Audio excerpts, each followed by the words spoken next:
Cumprimento a igreja com a paz do Senhor. Amém. Aproveitando que estamos de pé, vamos ler o texto mais uma vez, para que ele esteja bem vivo em nossa mente.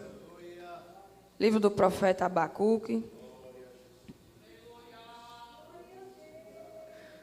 Vamos ler primeiramente o capítulo 1, versículo 5 e 6. E então iremos para o tema que foi escolhido.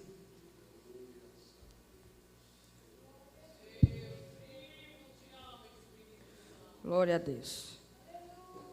Capítulo 1, versículos 5 e 6 diz: Vede entre as nações e olhai, maravilhai-vos e admirai-vos, porque realizo em vossos dias uma obra, que vós não crereis quando vos for contada.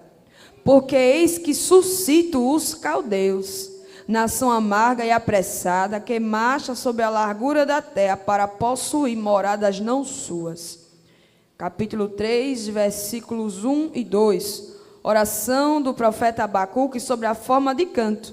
Ouvi, Senhor, a tua palavra e temi. Aviva, ó Senhor, a tua obra no meio dos anos. No meio dos anos, anote e fica: na ira, lembra-te da misericórdia. Quem pode dizer amém? Amém. Tome o seu assento glorificando ao Senhor. Que Deus seja louvado por estarmos aqui. Louva a Deus pela vida do nosso pastor Lailton Elias. Que Deus abençoe grandemente, pastor, a sua família, todos os obreiros, todos os jovens, a coordenação dos jovens. Graças a Deus por termos chegado aqui, bem como a todos que o Senhor teve a misericórdia de trazer a este lugar. Meu esposo não pôde vir, porque ele está dando aula lá na EBD. Eu também devia estar lá. Mas estamos aqui, crendo que o Senhor tem um propósito nesta manhã e uma palavra para os nossos corações. Igreja do Senhor, eu espero em Deus que vocês vão de concordar comigo, que nós não podemos tirar o texto do contexto e falar o que a gente quer. Podemos, sim ou não? Aí vocês estão com dúvida? Vou perguntar de novo. Eu não posso tirar o texto do contexto e falar o que eu quiser. Posso, sim ou não? Não posso. É daí que surgem as heresias e os enganos. Quando a gente começa a interpretar a Bíblia do jeito que a gente quer. Quando a gente começa a interpretar a Bíblia da forma que nos é conveniente. E isso não funciona. A Bíblia é a palavra de Deus. Enquanto ela fala, eu escuto, obedeço e dou glória. Essa igreja concorda com isso? Então eu preciso entender o contexto. Às vezes a gente pensa que um texto está falando uma coisa, mas ele não está. Está falando outra coisa, outra mensagem que a gente nem imagina que é de fato a mensagem daquele texto. E quando algo é falado muitas vezes e a gente acredita, para tirar da cabeça, irmão, é uma dificuldade. Somente o Espírito Santo de Deus é que pode nos iluminar. Então eu convido você a esquecer de tudo que está lá fora, a se concentrar no céu e a receber esta palavra da parte de Deus para nós nesta manhã. O autor deste livro identifica a si próprio como profeta. Profeta Abacuque. Não há registro de sua família, nem a data exata em que ele escreveu estas palavras.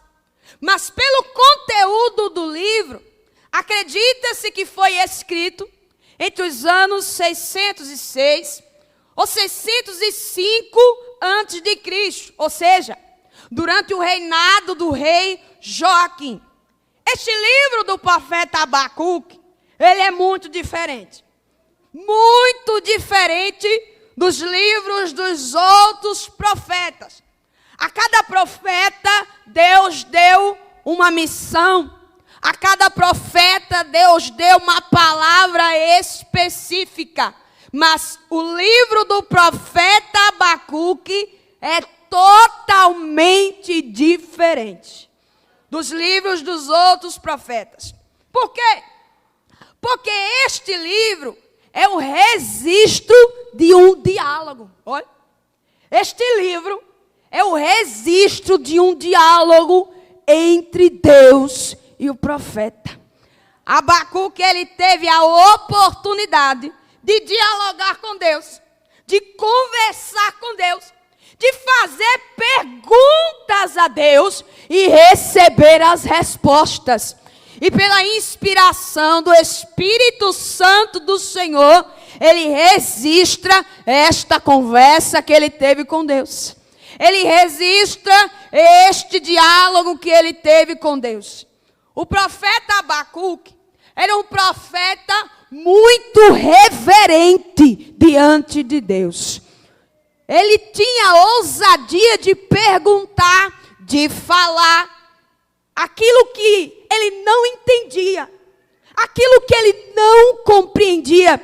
Ele tinha ousadia de falar com Deus, de perguntar a Deus. Mas quando Deus abria a boca e começava a falar, Abacuque se calava, baixava a cabeça em reverência à voz do Senhor. E assim se dá toda esta conversa.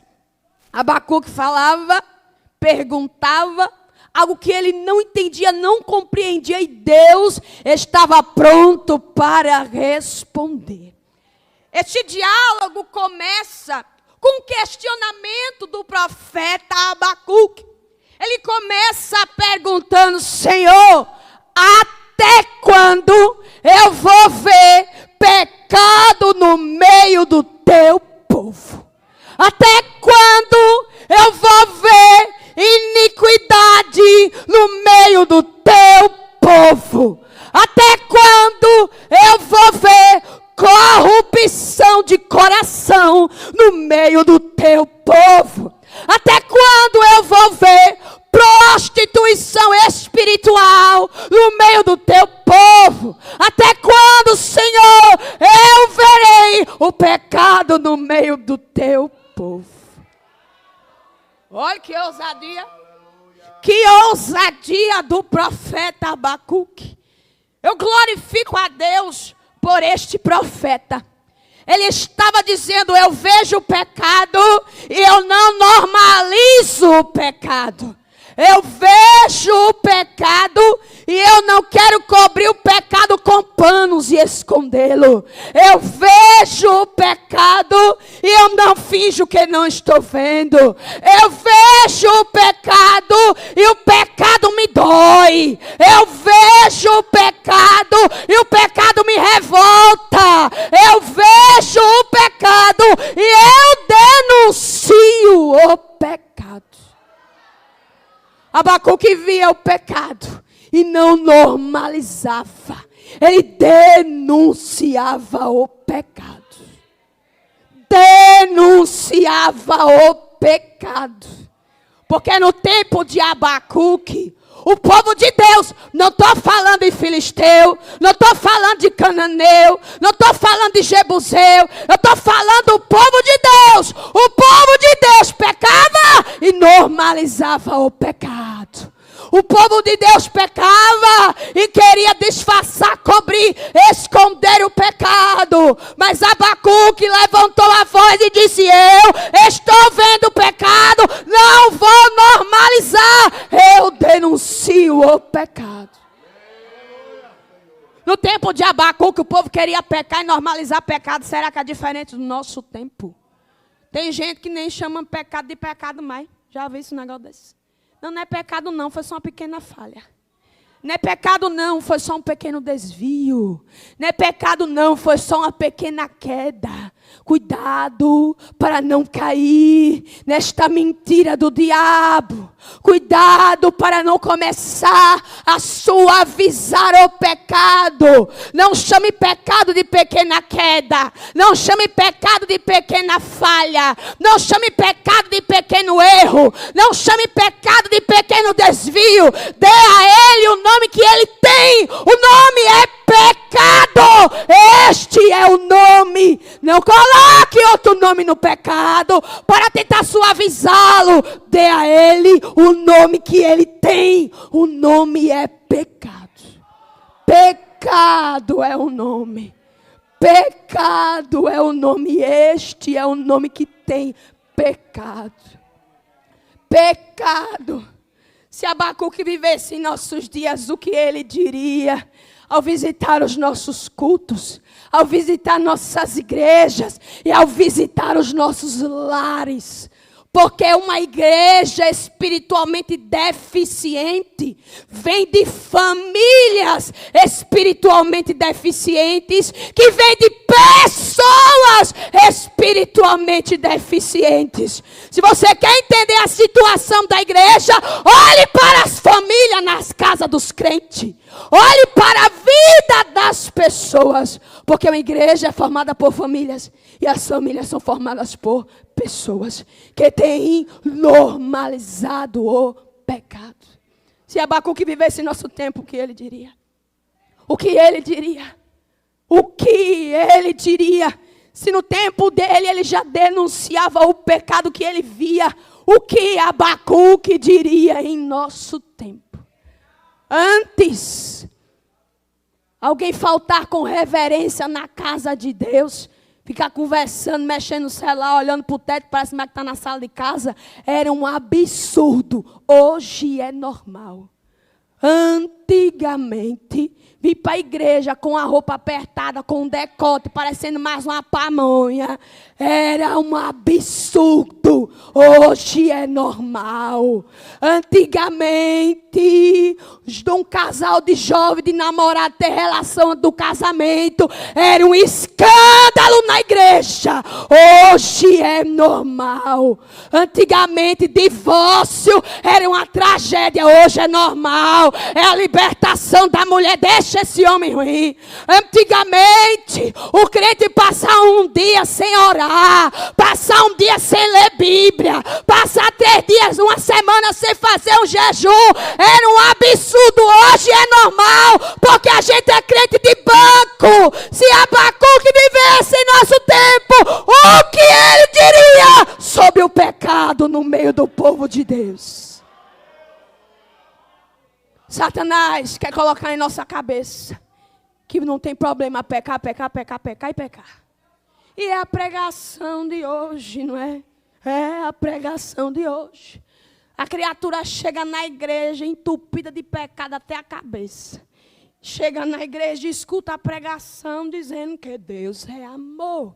Sai da igreja mais esculhambado do que entrou. Cheio de pecado. Porque Deus é amor. A palavra que diz que Deus é amor e Ele é mesmo. É a mesma palavra que diz que Ele abomina o pecado. Sabe o que é abominar?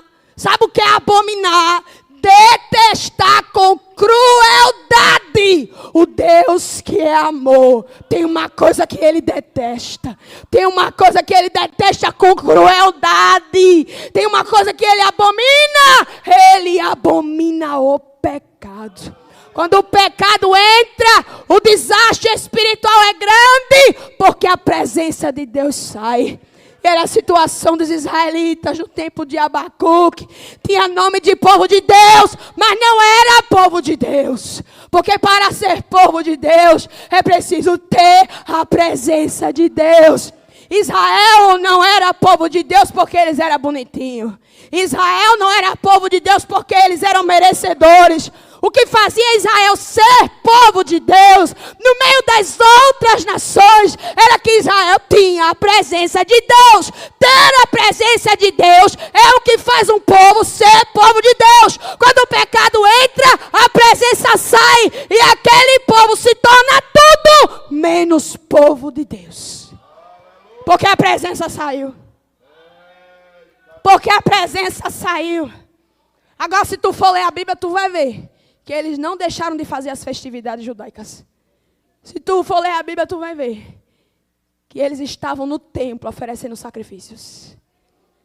Sacrifício troncho, torto e de qualquer jeito. Se tu for ler a Bíblia, tu vai ver que eles não saíram de Israel e se tornaram rebeldes, permaneceram em Israel, frequentando os templos, frequentando os cultos, frequentando as festividades, frequentando o tabernáculo, frequentando o santuário. Mas a presença de Deus saiu. Não havia mais presença de Deus, porque o pecado entrou. Não se engane, não se engane. A consequência do pecado não é 3 meses de disciplina. Se fosse, era muito bom. Não se engane. A consequência do pecado não é só não poder cantar no departamento por algum tempo. Se fosse, era muito bom. Não se engane. A consequência do pecado não é só perder o teu cargo na Assembleia de Deus. Se fosse, era muito bom. A consequência do pecado é perder a presença de Deus. Esta é a consequência do pecado. Esta é a consequência do pecado. Perder a comunhão com Deus. E quando eu prego isso, eu me tremo. Deus, tenha misericórdia da minha vida. Será que o pecado que está em mim tem me tornado um religioso, um crente de aparência, um crente de capa, um crente de nome, um crente de costume, um crente de protocolo, um crente de formalidade? Mas em mim já não há a presença de Deus. E quando eu falo, pastor, sobre pecado, na verdade eu disse ao Senhor que eu não queria pregar essas coisas, né? Mas não tem jeito não. Não tem jeito, porque depois ele vai me cobrar. E eu tenho medo do dedinho da mão dele, porque pesa, né? Eu não vou aguentar, não. Então escute isso, irmão. Escute isso nesta manhã. A consequência do pecado é perder a presença de Deus. Essa é a consequência do pecado. E quando eu digo a você que em nós há pecado, que somos pecadores e precisamos urgentemente clamar a misericórdia de Deus. Eu vejo umas carinhas de anjo com um pá de asa branca nas costas, só falta sair voando e cantando aleluia. Porque é mais fácil você chegar para um pecador lá fora. Você chegar para um pecador lá fora e dizer: olha, você é um pecador, você precisa de Jesus. Ele reconhece. Ele reconhece. Várias 1000 vezes nos evangelismos a gente vê alguém baixando a cabeça e eu sou um pecador mesmo. Eu não quero Jesus porque eu sou ruim, porque eu não quero, porque eu sou ruim. Mas eu reconheço que eu sou um pecador. Agora vá dizer para um crente com 20 anos de Assembleia de Deus nas costas, vá dizer a ele que ele é pecador. Não reconhece de jeito nenhum. Vá dizer a um jovenzinho que cresceu na Assembleia de Deus porque papai e mamãe sempre trouxe. Vá dizer a ele que ele é um pecador. Não reconhece de jeito nenhum. Vá dizer a pregadora bonitinha aqui pregando que é uma pecadora. Não reconhece de jeito nenhum. Só o Espírito Santo para nos fazer reconhecer o nosso pecado. Só o Espírito Santo para nos fazer reconhecer que somos pecadores. Só o Espírito Santo para fazer a gente deixar nossa religiosidade, olhar para nós e ver a nossa miséria espiritual. A gente quer colocar tamanho no pecado, né? Eu, pecador, não estou roubando, matando e me prostituindo, como diz o pessoal no ônibus. Não é assim? É. A gente quer colocar tamanho no pecado, irmão. A Bíblia que diz que o prostituto é pecador, diz que o mentiroso também é. O orgulhoso também é. O rebelde a pai e mãe também é. O hipócrita também é. O ciumento também é. O desobediente a Deus também é. O mesmo versículo, está lá no mesmo versículo. Prostituto, você não vai entrar no reino de Deus. Assassino, você não vai entrar no reino de Deus. E você, mentiroso, também não vai entrar. Orgulhoso também não vai entrar. A gente quer colocar tamanho no pecado, mas pecado não tem tamanho. Pecado é pecado diante de Deus. Pecado é pecado diante de Deus, irmão. Eu e você precisamos reconhecer os nossos pecados. E eu repito, só o Espírito Santo para fazer isso. Só o Espírito Santo para fazer isso. O maior pecado do povo de Israel é que eles já não amavam o Senhor, seu Deus, como antes. Eles não amavam o Senhor, Deus de Israel, como antes. Por isso eles, num dia, estavam no templo oferecendo sacrifícios. No outro dia, ou no mesmo dia, estavam se prostrando diante das imagens de Baal, de Astarote, de Azerá. Porque eles não amavam o Senhor, seu Deus, como antes. Eles não amavam o Senhor, Deus de Abraão, como antes. Eles não amavam o Senhor, Deus de Isaac, como antes. Eles não amavam o Senhor, Deus de Jacó, como antes. Eles não amavam o Senhor que os tirou da terra do Egito, como antes. Eles já não amavam o Senhor que fez manás descer do céu como antes. Eles já não amavam o Senhor, seu Deus, como antes. Eles já não amavam o Senhor. Irmão, você lembra do seu tempo de novo convertido? Você está lembrado do seu tempo de novo convertido? Quando o Senhor tirou você do Egito. Quando o Senhor fez você reconhecer que você era um pecador, mas Ele teve misericórdia da tua vida. Você lembra daqueles primeiros dias de crente? Você lembra daqueles primeiros dias do primeiro amor? Se alguém na igreja cantasse um tu já estava se acabando de chorar. Não passava um dia sem dobrar o joelho e se derramar na presença de Deus. Não passava um dia sem ler a palavra. Não passava uma semana sem fazer um jejum.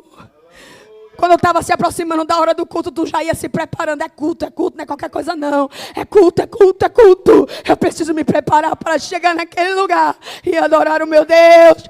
Você se lembra que você amava o Senhor com um amor que já não é mais o mesmo. Você se lembra, jovem, que você um dia amou o Senhor com um amor que não é mais o mesmo. Esses dias eu disse para Deus: Senhor, tem misericórdia da minha vida, porque o amor que eu tenho por ti hoje não é o mesmo amor que um dia eu tive. Não é o amor que eu tive mais jovem. Não é o amor que um dia eu já senti. Ai, irmão. Como precisamos reconhecer que assim como Israel, o nosso amor pelo Senhor tem mudado. Porque quando o pecado entra, ele vai minguando o nosso amor pelo Senhor. Já não amamos mais Ele como amávamos. Antigamente você chorava na presença de Deus. Hoje não, porque tu é obreiro. Hoje não porque tu é coordenador. Hoje não porque tu é dirigente. Hoje não porque tu prega, porque tu canta, porque tá na frente do trabalho. Você lembra que antigamente você chorava, se derramava na presença de Deus. A gente vinha para a igreja e trazia a Bíblia, a harpa e o lenço. A Bíblia, a harpa e o lenço. Porque a gente sabia, eu estou indo naquele lugar, não é para passar tempo não. Eu estou indo naquele lugar, não é porque eu mereço estar lá não. Eu estou indo lá para entregar a Deus uma adoração. Eu não vou parar de adorar até alcançar o coração dele. E quando eu alcançar o coração dele, ele vai falar comigo e eu vou chorar. Eu preciso estar preparado, preciso levar o meu lenço. Abacuque estava dizendo: Senhor, até quando eu vou ver o pecado no meio do teu povo? Especialmente o pecado de já não amar ao Senhor como um dia amava. O Senhor respondeu a Abacuque e disse: Abacuque, eu vou realizar uma obra. E agora eu digo para você o que eu falei no início. A gente pensa que é uma coisa, mas é outra coisa. Aqui está dizendo: o Senhor disse a Abacuque: eu vou realizar uma obra. Eu vou realizar uma obra. Porque o meu povo está indo por um caminho espiritual escuro, tenebroso e perigoso. Mas eu amo o meu povo, Abacuque. Eu não vou deixar eles permanecerem mergulhados nos seus pecados, não. Eu vou realizar uma obra no meio do meu povo. E com essa obra eu vou trazê-los de volta para perto de mim. Quando Abacuque ouviu Deus dizer que ia fazer uma obra, é aí que ele diz: aviva, Senhor, a tua obra. Mas que obra é essa? Que obra é essa? Que obra é essa? Está no texto, irmão. Não precisa inventar. Não precisa. Está no texto. Nós lemos, quem está com a Bíblia aberta aí? Abacuque, capítulo 1, versículo 5. Quem está com a Bíblia aberta aí? Abacuque, capítulo 1, versículo 5. Está dizendo aqui qual é a obra que Deus vai fazer. Está dizendo aqui qual é a obra que Ele vai fazer. Está dizendo aqui, versículo 5, olha lá. Vede entre as nações e olhai, maravilhai-vos e admirai-vos, porque realizo em vossos dias uma obra. Realizo em vossos dias uma obra que vocês não vão crer. Não crereis quando vos for contada. Que obra é essa? Versículo 6. Porque eis que suscito os caldeus. Olha aí. Você está entendendo? A Bíblia explica a própria Bíblia. Eu não preciso inventar nada. Está lá. Já está lá no texto. Já está lá na Bíblia. Já está lá na palavra. Qual é a obra que Deus vai fazer? Ele mesmo disse. Vou suscitar os caldeus. Eu vou levantar a Babilônia para corrigir o meu povo. Essa é a obra que Deus disse que ia fazer. Você está entendendo, irmão? Você está conseguindo entender isso aqui? Abacuque apresentou para Deus a situação de pecado do seu povo. Abacuque apresentou para Deus que o seu povo já não o amava mais como antes. O Senhor disse a Abacuque, eu sei, eu já vi, e eu vou fazer uma obra para trazer o meu povo de volta para mim. Que obra é essa que o Senhor vai fazer? Eu vou levantar os caldeus, eu vou levantar a Babilônia.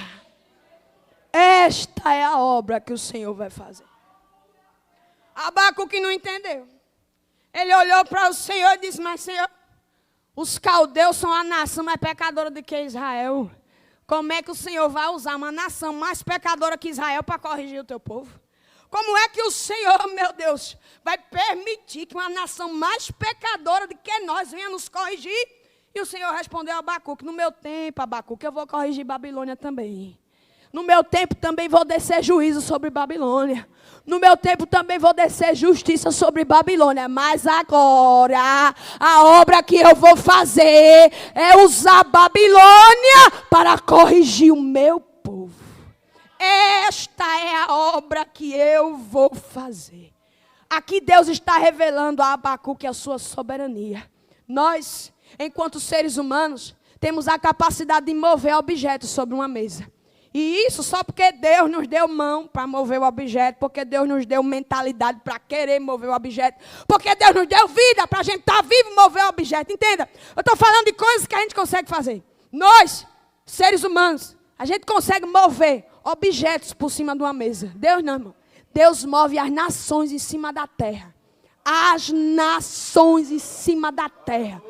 Ele pega o Egito, bota para lá, pega a Síria, bota para cá, pega os filisteus, bota para lá, pega Israel, bota para cá, pega a Babilônia, bota para lá, pega a Pérsia, bota para lá, pega os gregos, bota para cá, pega os romanos, faz assim. Deus move as nações por cima da terra. Ele estava revelando a Abacuque, eu faço a obra que quero, porque eu sou soberano. É, irmão. É, irmão.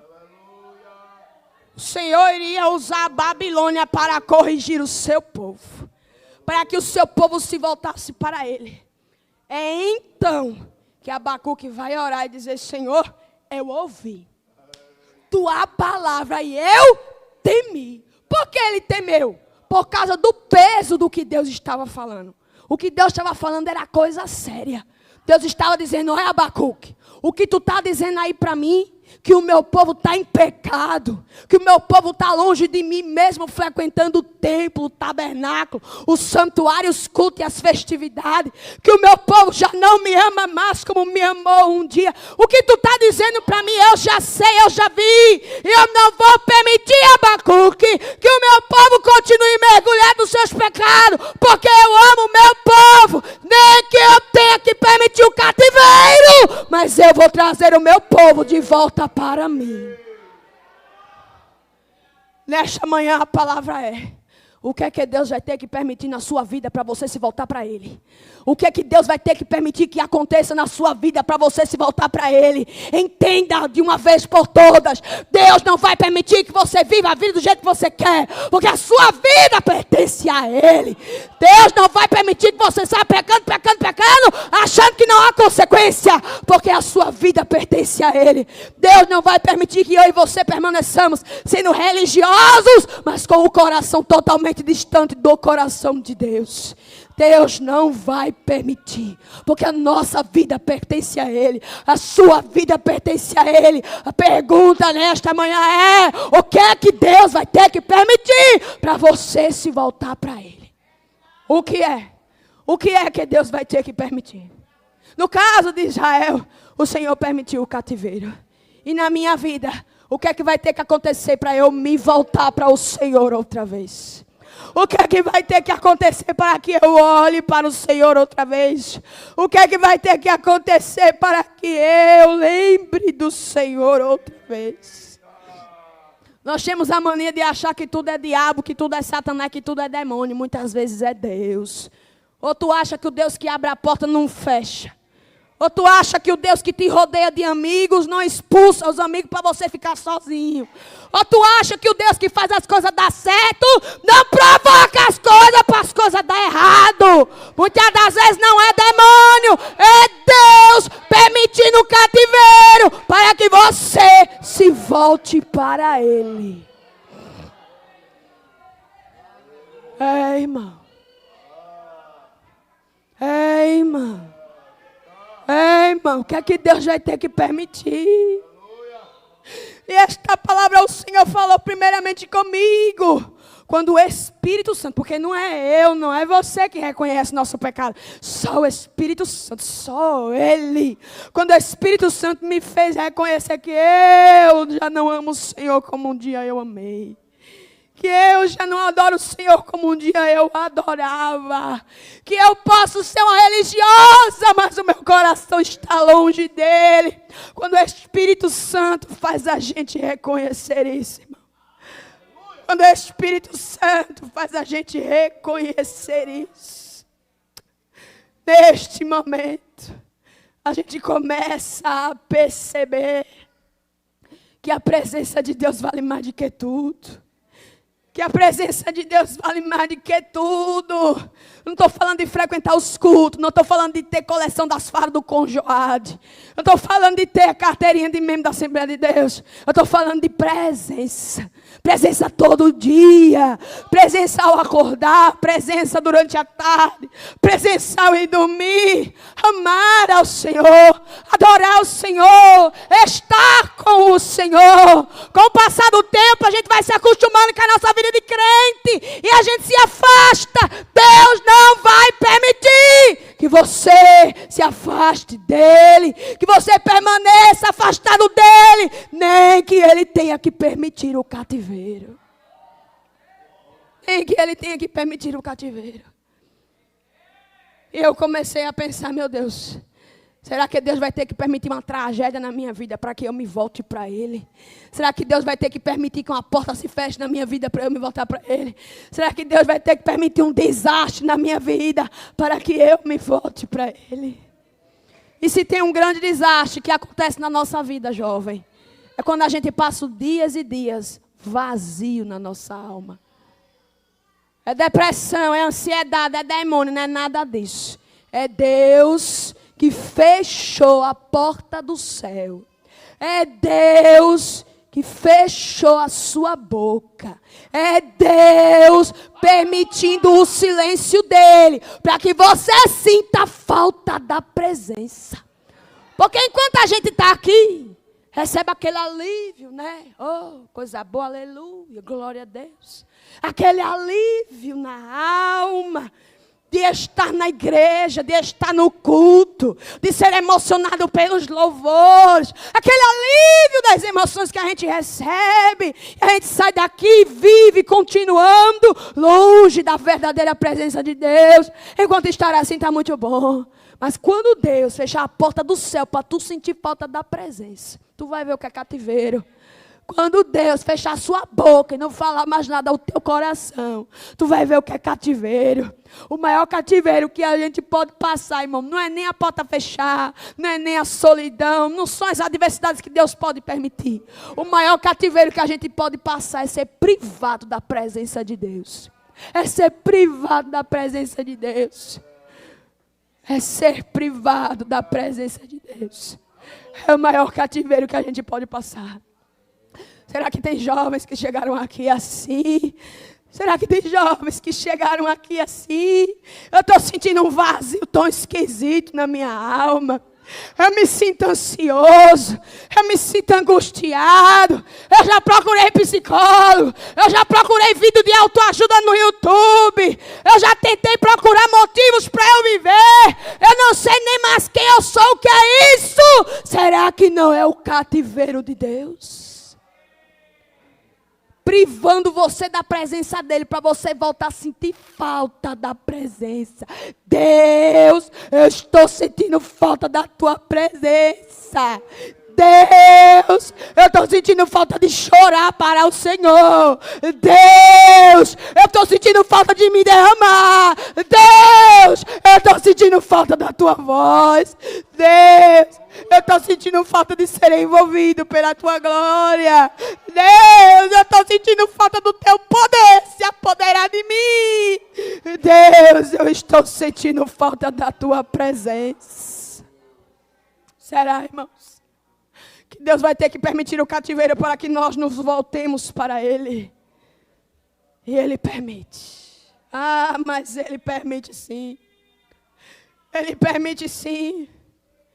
Eu já vi jovens chegar para mim e dizer: Bequelina, faz 2 semanas que eu não consigo dormir.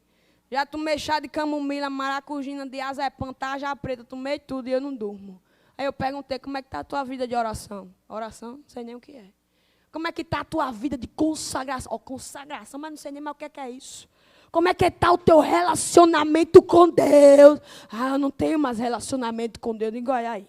Você pode tomar maracujina, o calmante, a tarja preta, diazepam, o que for. Você não vai dormir, sabe por quê? Não é demônio, não é diabo, não é Deus. Se durante o dia você não tem tempo para Ele, por de madrugada Ele não vai deixar você dormir. Se durante o dia Ele te chama para dobrar o joelho, para ler a palavra, para se consagrar, para abrir o sino da harpa e entregar um louvor verdadeiro. Se durante o dia Ele te chama e você não tem tempo para Ele, pois de madrugada Ele não vai deixar você dormir. Dito e feito. A jovem começou a se levantar, deixar de deitar, ficar deitada na cama, tentando dormir, tomando remédio, indo para psicólogo, insônia. Ela entendeu que era Deus chamando ela. Era Deus chamando ela. Ela começou a deixar de tentar lutar com a insônia. Começou a dobrar o joelho e dizer: Deus, eu estou aqui, eu me rendo, me perdoa, me recebe, me resgata, faz uma obra na minha vida. Tudo que Deus queria dela. O céu abria de madrugada. A presença de Deus descia sobre ela. E depois que a insônia foi embora, agora ela que colocava o celular para despertar 3 horas da manhã, dormir não. O Senhor quer se encontrar comigo. O Senhor quer falar comigo. Ah, que coisa linda. Se render à vontade de Deus para a tua vida. Parar de fugir da vontade de Deus para a tua vida. Parar de relutar com a vontade de Deus para a tua vida. Bom seria que não fosse preciso Deus permitir o cativeiro para que a gente se volte para Ele. Mas se for necessário permitir, Ele vai permitir. Abacuque diz: Senhor, aviva a tua obra. Faz a obra que o Senhor quer fazer. Sabe o que é a palavra avivar aqui? Olha aí. A palavra avivar aqui no hebraico é o hebraico shaya, que significa realiza. É isso, irmão. Quando Abacuque diz: aviva a tua obra, ele estava dizendo: Senhor, realize a obra que o Senhor quer fazer. Realize a obra que o Senhor quer fazer. Avivar aqui é isso. É do hebraico shaya. Shaya é realiza. Quando Abacuque diz: Senhor, aviva a tua obra. Ele estava dizendo: Senhor, realiza, faz a obra que o Senhor quer fazer. Ele se rendeu à vontade de Deus. O mesmo Abacuque que estava questionando, perguntando, sem entender nada, agora ele se rende à vontade de Deus. Ele diz: Senhor, faz a tua obra. Levanta a Babilônia e traz o cativeiro para que o teu povo se volte para ti. Permita o sofrimento para que o teu povo se volte para ti. Permita a ausência da tua presença, se for preciso, para que o seu povo se volte para ti. Só uma coisa que eu te peço, Senhor: na ira, lembra-te da tua misericórdia. Misericórdia é uma palavra linda. Irmão, quando você reconhecer o seu pecado, quando você se render à vontade de Deus, a obra que Deus quer fazer na tua vida para você voltar-se para Ele, para você se aproximar dEle, lembre de pedir por misericórdia. A palavra misericórdia é linda, o seu significado. É a junção de duas palavras: miséria e córdia. Miséria é isso mesmo, é miséria mesmo. Miséria é miséria. Mas córdia significa coração. Ah, que coisa linda, meu Deus do céu. Oh, que coisa linda. De novo vou repetir. É lindo demais, é bonito demais, é de Deus. Misericórdia. Miséria vem de miséria mesmo. E córdia é coração. Quando Deus tem misericórdia de alguém, o que é isso? Quando Deus tem misericórdia de alguém, o que é isso? Quando alguém diz: Senhor, tem misericórdia de mim, o que é isso? A pessoa está dizendo: Senhor, pega este miserável que sou eu e coloca dentro do teu coração. Pega este miserável pecador que sou eu e coloca dentro do teu coração. Que o teu amor me cubra, Senhor. Que teu amor me envolva, Senhor. Que o teu amor me alcance. Eu sou um pecador e mereço cativeiro, Senhor. Mereço ser privado da tua presença para voltar para perto de ti. Mas uma coisa eu te peço, Senhor: coloque este miserável dentro do teu coração. Me envolve com o teu amor. Nesta manhã você pode pedir ao Senhor que tenha misericórdia de você. Você, jovem, que reconhece que tem sido resistente à voz de Deus na tua vida. Você que reconhece que Deus tem falado contigo e tu tens fingido de tonto. Você que reconhece que Deus tem te chamado, mas você tem fingido que não é com você. Você que reconhece que está com o coração longe do Senhor, mesmo não perdendo um culto. Você que reconhece que precisa voltar para perto do Senhor. Você que reconhece que nem que Ele tenha que permitir o cativeiro, Ele vai permitir, só para que você se volte para Ele. Nesta manhã, você pode e deve pedir a misericórdia do Senhor. A misericórdia de Deus. A misericórdia de Deus. Nesta manhã o Senhor quer que a gente se renda à vontade dEle. Se renda à obra que Ele quer fazer em nossa vida.